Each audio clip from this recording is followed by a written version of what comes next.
Now, what's that sound?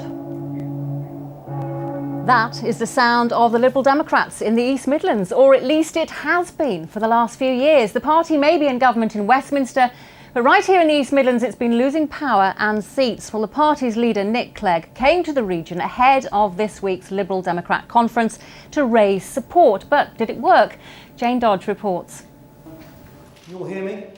They could all hear him, but were they listening? Nick Clegg knows the Lib Dem message often gets a sceptical hearing in the East Midlands. With no MPs, just one MEP and full control of only 2 local councils in the East Midlands, the party faces a struggle. But Nick Clegg believes long-term decisions taken by the Lib Dems in government will win back voters. Whether it's the big tax changes so that by the end of this Parliament, because of what we've done, you won't pay any tax on your first £10,000 that you earn. That will help millions of people on low and middle incomes. Whether it's the fact that pensioners have got the largest cash increase in the state pension because of a triple lock guarantee to pensioners on the state pension. Whether it's the biggest number of new apprenticeships in the East Midlands than has happened in the last 20 years. Whether it's the pupil premium, which is extra money into schools in Nottinghamshire for children from the poorest backgrounds. There's a lot of these things which frankly have taken a bit of time to come through. The Deputy Prime Minister had been invited by the Nottingham Post to face an audience of its readers. He took questions off the cuff with no prior knowledge of what he'd be asked. He won prizes for honesty and being prepared to face voters, but didn't change many minds. It was interesting, didn't really hear anything particularly new, wasn't overwhelmingly convinced. I kind of got the feel as though this is a government who's not listening well enough to the real need that's out there. It was really nice to hear from Nick Clegg himself firsthand without the press kind of having their take on it, it was really interesting to hear what he's got to say about things. Not too keen on his opinion.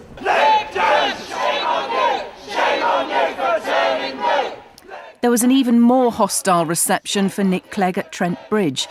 As the Deputy Prime Minister met Liberal Democrats inside, outside unions staged a protest against government cuts.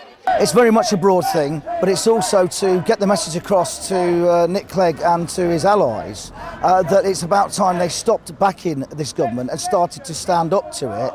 By now, the Deputy Prime Minister is used to the criticism.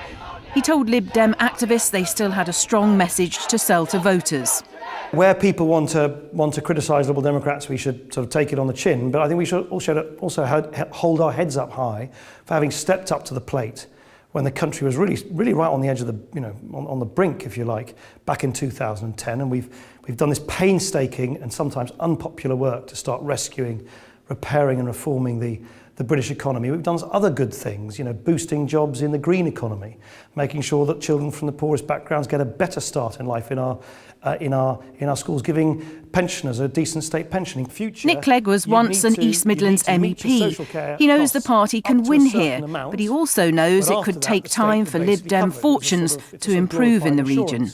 A policy, and that would prevent you having to... Well, Ihsan Ghazni here, the chair of the Nottingham Liberal Democrats. Ihsan, you were at that meeting, weren't you, at Trent Bridge with Nick Clegg? What did he say to you to try and raise morale here in the East Midlands? Well, he didn't need to say too much because actually we've already got a lot of morale. The people, the members in the East Midlands are fairly positive, fairly energetic. We've had a few setbacks in the local elections, but we still control 2 local authorities in the East Midlands. So he didn't make an apology to you then? No, he didn't make an apology to us, but we discussed lots of issues around the coalition and around how we need to further cement our support in the region. And after your meeting, then obviously he's gone on to make this apology. Was that anything that you said that might have prompted that? No, I mean, certainly there was a discussion on a range of issues, and one of those issues was, of course, student tuition fees. And Nick has been up and down the country. This is part of his summer tour. And Nottingham was the last stop in his summer tour. And during that time, he's been listening to members up and down the country. So I'm sure he's been taking in what people have been saying to him. But surely some of them are painting quite a gloomy picture here in the East Midlands. We don't have any Lib Dem MPs in the East Midlands. No, we don't have any Lib Dem MPs in the East Midlands, but we have an active MEP. and we as I said, we control 2 local authorities. We are the strongest opposition in 2 county councils, and recently we've. So you're quite comfortable with the situation as it is, then? No, we're obviously not comfortable. We obviously want to do a lot better, and we're always working to do a lot better. But we're not completely complacent about the situation, but we're also not at a loss with morale. Okay. Well, Nikki, are you worried that disaffected Lib Dem voters in the East Midlands will be turning to Labour? I think it's been very interesting at the next election to find out, where the Lib Dem voters do go. Local by-election results at the moment local council by-election results tend to suggest that they are splitting all over the place, and some are going to Labour, some are coming to us, as seen in a recent by-election in Loughborough, and some clearly are going to stay with the Lib Dems. I think in Loughborough, what's very interesting, a lot of people went to the Lib Dems because of the Iraq War, and the question is going to be, whether that's still an issue for people who have voted Lib Dem in the past, or whether perhaps other things now, have superseded that. What about this talk of Lib Dems possibly turning to Labour as their next coalition partners? Well, I think that the fact is there are going to be relations between, all sorts of politicians. So, there will be Labour politicians, Lib Dems very well, and vice versa with the Conservatives. I think, I'm not sure what the country will think of if there is another coalition government, what they think of it. So I think at the moment, I'm sure we're all trying to go for majority government in 2015. OK, John, would your party work with the Lib Dems? Well, we're campaigning to rebuild a trust with the British people and win a majority in our own right. But if it got you back into government? Well, who knows what will happen in the next election. But obviously we've been saying now that with people who we have strong sympathies with, like Vince Cable, we'll work with him on some of the policies he wants to bring forward. But if I can just take a step back to this apology, let's just be clear what Nick Clegg has done. He hasn't apologised for voting to treble tuition fees to £9,000. He's actually apologised for making the pledge in the first place. If I may say so, it's a rather cynical manoeuvre when you think back to the general election. They used this as a big campaigning tool in constituencies like mine. This wasn't some casual pledge. This is what they campaigned on in seats like Leicester South. It could be said that you're hemorrhaging support here in the East Midlands. And is it that man at the top, this man who's made the apology, who's to blame? No. I think kind of first, correct the record. The apology he's made, we have to respect somebody who in politics feels that mistakes have been made. There aren't many politicians who make apologies on a public platform. Tony Blair to this... Sorry, make it all better then? Well, no, but I'm just about to say that Tony Blair never made any apology over the Iraq War, and Gordon Brown never made any apologies over selling the gold reserves at half price.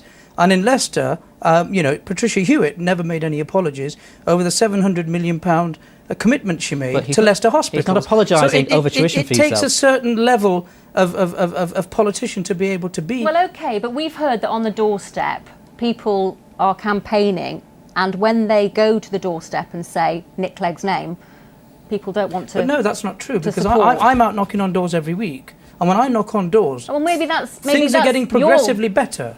Things are getting progressively better. And actually, people are saying to us that since we've lost our local Lib Dem councillors, we're not getting the service that we used to have before from local Liberal Democrat councillors. And that's in particular where Labour have taken control, because Labour take local communities for granted. We don't. So what are your tactics then for an East Midlands comeback? Have you got some? Yeah, the tactics basically are that we have to continue to work where we have our strengths, and our strengths are working in the local communities, in local community politics.